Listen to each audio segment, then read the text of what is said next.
Alton Hike with Hike Home Renovations, and today we're at my rental where I got a bad washer that needs disconnected and hauled out to make room for the new one. That's something that everyone should know how to do because it's simple and can save you some money. Follow along and I'll show you how to get her done. Alright, step one, make a plan. My dryer is 27 inches wide and 25.5 inches deep. The door that I need to go through up there is 31 inches, so it works. Step two, unplug the device. Now you know no powers to it, you won't get shocked, you're safe to work on it. Step three, turn off the water. Most of them have these little gate valves. Righty-tighty usually is what shuts it off. You just want to do it snug, you don't want to over tighten it. Now they're both snug off, going clockwise, so the water should be off. Step four, drain the system to make sure no water flows back out when you're disconnecting the hoses.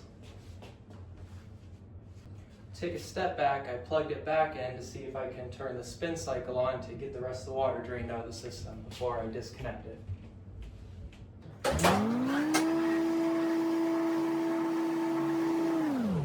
Doesn't really sound like there's any water left in the system, so we're good to go ahead, shut it off, get the outlet, get the plug pulled out, and then get the hoses disconnected.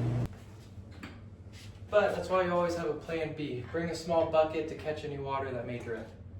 And now I'll have my partner, Gavin Zerker, come in. He's going to be the help. It's a tough job to do, one man. These are really heavy. They have counterweights in them to balance them.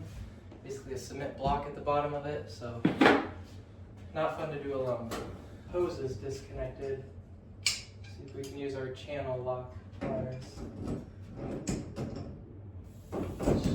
Yeah, there's still water in it. Try to loosen it slowly so the water slowly drips out.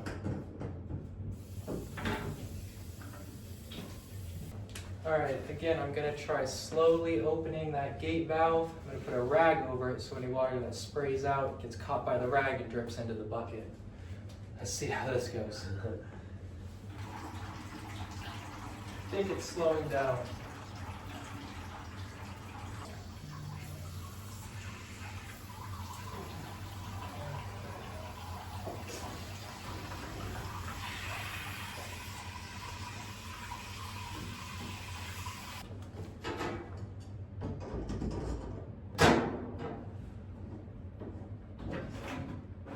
Alright, so we got one disconnected, no water's flowing out, but this one still has water flowing out when we go to disconnect the hose. I'm thinking it might be a bad gate valve letting water through.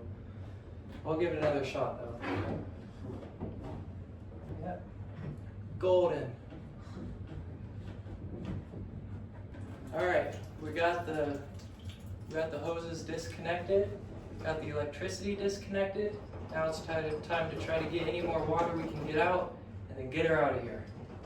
You also need to pull out your drain tube out of the stack.